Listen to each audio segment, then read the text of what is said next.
Hello दोस्तों, नमस्कार। आप सबका Gurukul brilliant online coaching classes में स्वागत है। आशा करता हूँ आप सब अच्छे होंगे। फंक्शन क्या है, ग्राफिकल डिफिनेशन क्या होता है, ये सब हमने समझा था। आज हम रिलेशन के बारे में पढ़ेंगे कि रिलेशन होता क्या है। और मैं ज़्यादातर डायग्राम और ग्राफ यूज करूँगा इसके लिए, ताकि अच्छे से समझ में आए आप लोग को। आप लोग को याद होगा कि आपके सीनियर जो हैं इसमें बहुत माथापच्ची कर चुके हैं, और ये ऐसा चैप्टर है जिसमें कन्फ्यूजन बहुत होता है। ठीक है, तो अपने को कन्फ्यूजन नहीं पालना है, अपने को कंसेप्ट को क्लियर रखना है। चलिए चालू करते हैं। सबसे पहले हम आते हैं कि रिलेशन होता क्या है, डिफिनेशन ऑफ रिलेशन। हम पहले डिफिनेशन ऑफ रिलेशन के बारे में पढ़ लेते हैं। डिफिनेशन क्या बोल रहा है कि multi value function is called relation. जो मल्टी वैल्यू फंक्शन होगा उसको क्या बोलेंगे, रिलेशन बोलेंगे। जैसे यहाँ आप डायग्राम में क्या दिखाए हैं कि x1 के कितने वैल्यू यहाँ पे मिल रहे हैं। x1 के लिए y1 एंड y2, और x2 का कितना है यहाँ पे y3। तो इसको क्या बोलेंगे, ये रिलेशन बोलेंगे। ओके, इसको हम रिलेशन बोलेंगे। तो यहाँ पे x के एलिमेंट जो है x1 and x2, and y के एलिमेंट क्या है y1 y2 y3।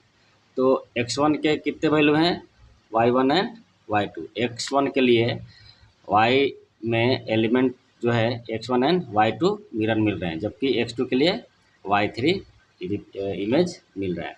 तो इसको क्या बोलेंगे, रिलेशन बोलेंगे। जैसे मान लीजिए और दूसरा एग्जांपल लेते हैं, x1 के जगह पे भारत लेते हैं, x2 के जगह पे हम इंग्लैंड ले लेते हैं। तो यहाँ पे भारत की राजधानी क्या हो जाएगी, दिल्ली। और यदि हम यहाँ पे बिहार ले लें तो यहाँ पे भारत का दिल्ली और बिहार से क्या बोलेंगे, संबंध बोलेंगे। क्यों कि भारत में का राजधानी क्या है, दिल्ली है, और बिहार किस में है, भारत में है। तो ये दोनों भारत से क्या रखते हैं, रिलेशन रखते हैं। तो इसको हम रिलेशन बोल सकते हैं कि ये रिलेशन है। एक्स के एक सिंगल एलिमेंट का वाई के में दो इमेज मिले या दो से अधिक इमेज मिले, ठीक है, तो उसको रिलेशन बोलेंगे, उसको फंक्शन नहीं बोलेंगे। मैं पिछली क्लास में भी आप लोगों को बताया था, और बताया था कि फंक्शन क्या होता है और फंक्शन कौन सा डिफाइंड नहीं होता है, तो उसमें हमने क्लियर किया था। तो ये जो है फंक्शन जो है इसको बोलेंगे कि फंक्शन डिफाइंड नहीं है, मतलब ये रिलेशन है, क्योंकि एक्स के एक ऑब्जेक्ट के लिए वाई में दो इमेज मिल रहा है।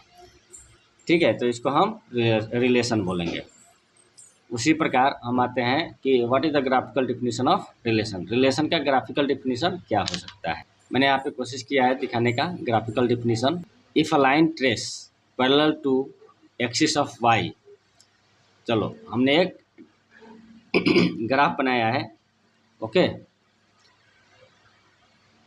Cut the curve more than one point then given curve is graph of relation. Okay, हमने एक यहाँ पे ग्राफ ले लिया है और वाई एक्सिस के पैरेलल हमने लाइन ट्रेस की। तो वाई एक्सिस के पैरेलल जब हम लाइन ट्रेस करेंगे तो ये वाई एक्सिस को कितने पे कट कर रहा है, दो पॉइंट पे, एक 1 एंड दूसरा -1। ओके, तो यहाँ पे एक्स के एक ऑब्जेक्ट के लिए वाई में कितने मिरर मिल गए, दो। 1 के लिए एक 1 एंड 1 के लिए -1। तो ये कि इसको क्या बोलेंगे, एक्स से वाई में रिलेशन बोलेंगे, ना कि इसको फंक्शन बोलेंगे। तो ये हो गया अपना ग्राफिकल डिफिनीशन। चलिए दूसरा ग्राफ देख लेते हैं। हमने एक कर्व ले लिया, कर्व ट्रेस किया, और वाई एक्सिस के पैरेलल हमने लाइन खींच दी। तो ये वाई एक्सिस को कहाँ पे कट कर रहा है, y1 पे, y2 पे, y3 पे। आप पॉइंट भी ले सकते हैं कि x पे यदि ये 1 है तो मान लीजिए 1 पे कट किया, 2 पे कट किया और 3 पे कट किया। ओके, तो उसके लिए x1 पॉइंट के लिए सेट y में कितने पॉइंट मिल गए अपने को, y1 y2 y3, 3 इमेज मिल रहे हैं, मतलब ये x से y में रिलेशन बोला जाएगा। तो ये हो गया अपना ग्राफिकल डिफिनीशन ऑफ रिलेशन। तो ये मुझे लगता है इसमें आप लोग को कोई कन्फ्यूजन नहीं होगा कि रिलेशन क्या होता है। रिलेशन में यदि एक्स के एलिमेंट के लिए, एक्स के सिंगल एलिमेंट के लिए वाई में एक से ज़्यादा एलिमेंट मिलता है तो उसको रिलेशन बोलेंगे। अब आते हैं डोमेन में। टाइप ऑफ रिलेशन और टाइप ऑफ फंक्शन जो है इनका वीडियो में एक अलग से सेपरेट बनाऊंगा। ओके, अब आते हैं हम डोमेन पे। ओके, कि डोमेन किसे बोलते हैं। तो डोमेन का डिफिनीशन जो है बोल सकते हैं, all the element of set X is called domain of the function. All the element of set X is called domain of the function. Set x के जो एलिमेंट हैं, हमने मान लो सेट एक्स में x1 x2 x3 या 1 2 3 या कोई other element लिया, तो उसके जितने भी एलिमेंट हैं सेट एक्स के उसको हम डोमेन बोलेंगे। उसके कॉरेस्पॉन्डिंग जो सेट वाई में वैल्यू मिलता है y1 y2 y3 वो रेंज हो जाता है, लेकिन इसका डिफिनीशन हम बाद में करेंगे। हम डोमेन और कोडोमेन की बात पहले कर लेते हैं। तो यहाँ पे जो सेट एक्स के जो एलिमेंट होंगे, जैसे यहाँ पे सेट एक्स के एलिमेंट क्या है x1 x2 x3, तो ये x1 x2 x3 क्या हो जाएंगे, डोमेन ऑफ द फंक्शन। ये डोमेन फंक्शन के डोमेन हो जाएंगे। आइए अब हम दूसरा डिफिनीशन भी देख लेते हैं। ये दो डिफिनीशन मैंने यहाँ पे दिखाने की कोशिश की है। Value of X for which function f of x is defined, okay, is called domain. मैंने जब पिछली क्लास में पढ़ाया था फंक्शन, तो उसमें दिखाया था कि F is defined, F function is defined. तो फंक्शन इज डिफाइंड में जो डायग्राम मैंने दिखाया था उसमें इस टाइप का डायग्राम था। एक x1 के लिए y1, x2 के लिए y2 और x3 के लिए y3। तो इसमें जो x1 x2 x3 है, ठीक है, तो इस x1 x2 x3 के लिए फंक्शन क्या होता है, डिफाइन हो रहा है।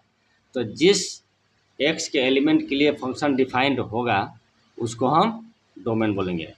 ओके, यदि वो डिफाइन नहीं होगा तो हम डोमेन नहीं बोलेंगे उसको। या तो अदर डिफिनीशन एक और देख लेते हैं। ये बोलता है value of x for which function f of X real number is called domain.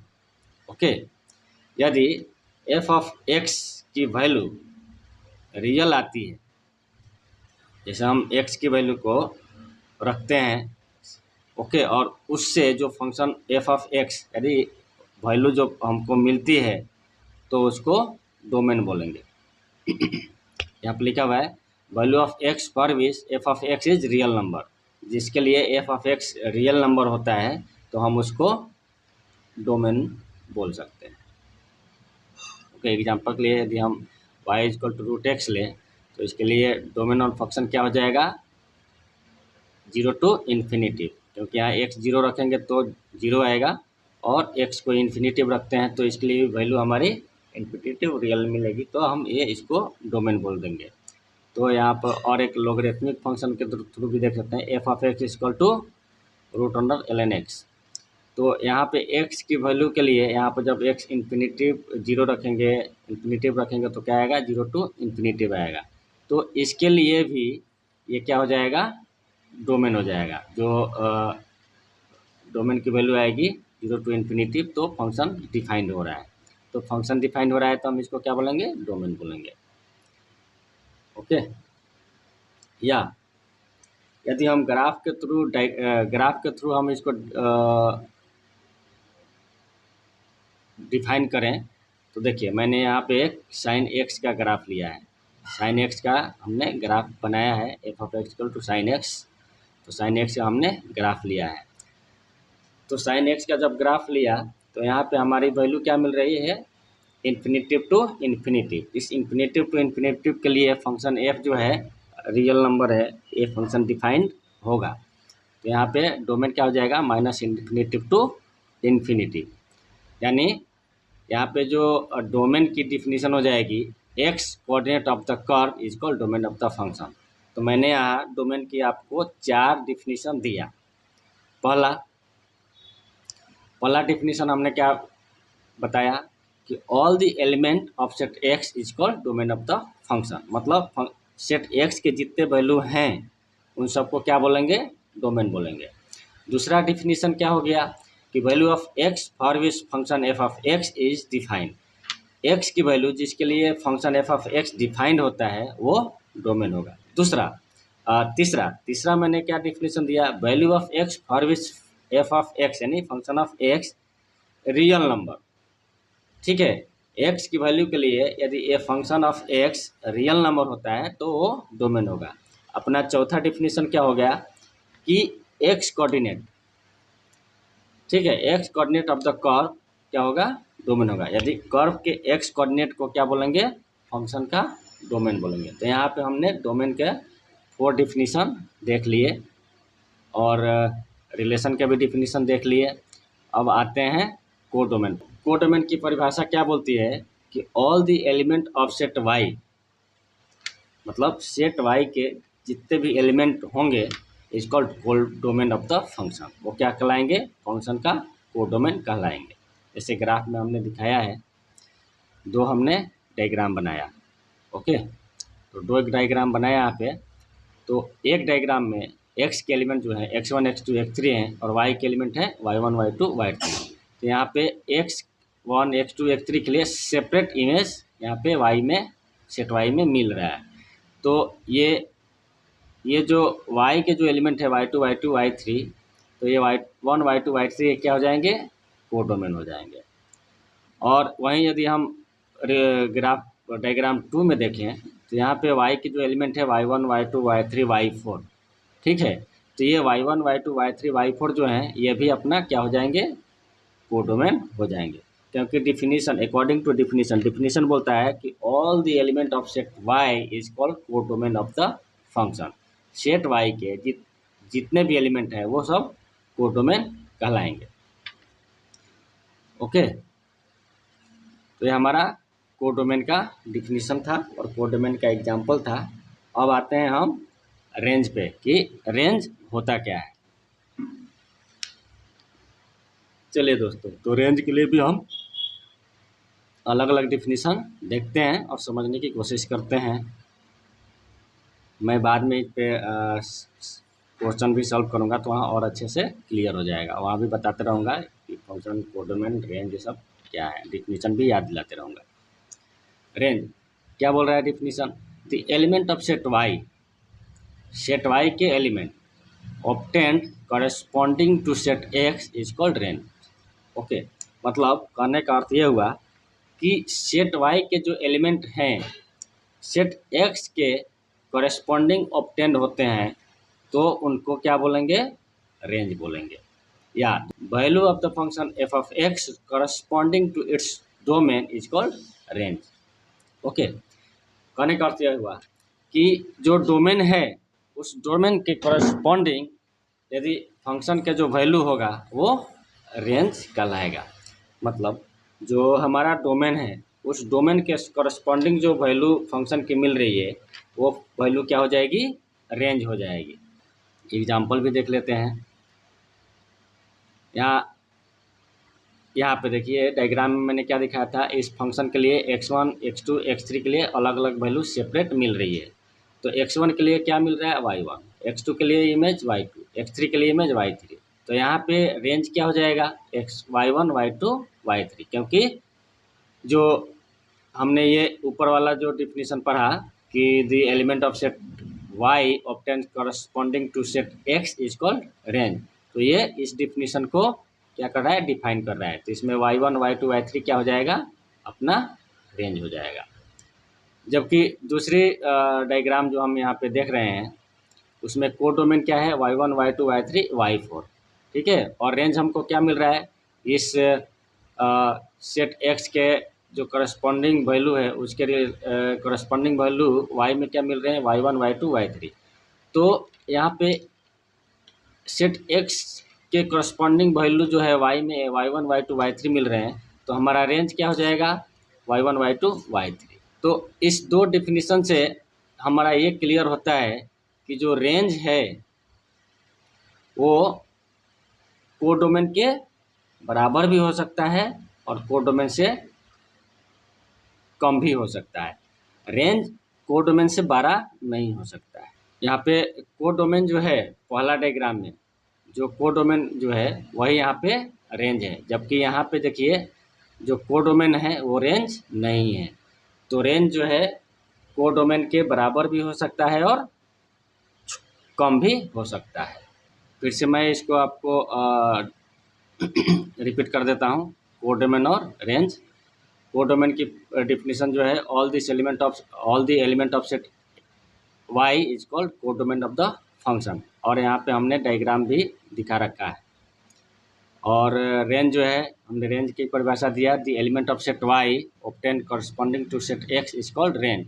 और दूसरा दिया, value of the function f of x corresponding to its domain is called range. मतलब डोमेन के करस्पॉन्डिंग जो वैल्यू मिल रही है उसको रेंज बोलेंगे। और डायग्राम के थ्रू भी हमने दिखाया है, तो मुझे लगता है ये क्लियर हो गया।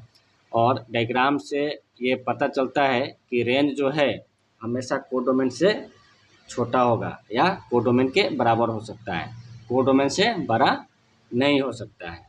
अब आते हैं हम दूसरे डिफिनीशन पे। दूसरे डिफिनीशन के अकॉर्डिंग रेंज क्या होगा, यहाँ पे नोट में मैंने दिखाया है कि y coordinate of the curve is called range. जो y कोऑर्डिनेट होगा, तो y कोऑर्डिनेट पे जो जो वैल्यू मिलेंगे x के करस्पॉन्डिंग, तो वो हो गया हमारा रेंज। तो इसलिए हमने यहाँ दिखाया कि y coordinate of the curve is called range. जो y कोऑर्डिनेट होंगे उसको हम क्या बोलेंगे, रेंज बोलेंगे। तो यहाँ पे f of x equal to sine x का ग्राफ हमने यहाँ पे दिखाया है। तो यहाँ पे डोमेन क्या है, माइनस इन्फिनेटिव टू इन्फिनेटिव, जबकि रेंज क्या आ रहा है, -1 to 1। तो हमारा y कोऑर्डिनेट पे वैल्यू क्या है, -1 to 1, तो रेंज हो जाएगा यहाँ पे -1 to 1। ओके, तो मुझे लगता है आप लोग को ये पॉइंट क्लियर हो गया होगा और अच्छे से समझ में आया होगा। मुझे लगता है आप लोग को ये सारी पॉइंट क्लियर हो गई होगी। और जितने भी मैंने आज आप लोग को पढ़ाया है उसमें कोई कन्फ्यूज़न नहीं होगा, समझ में आ गया होगा।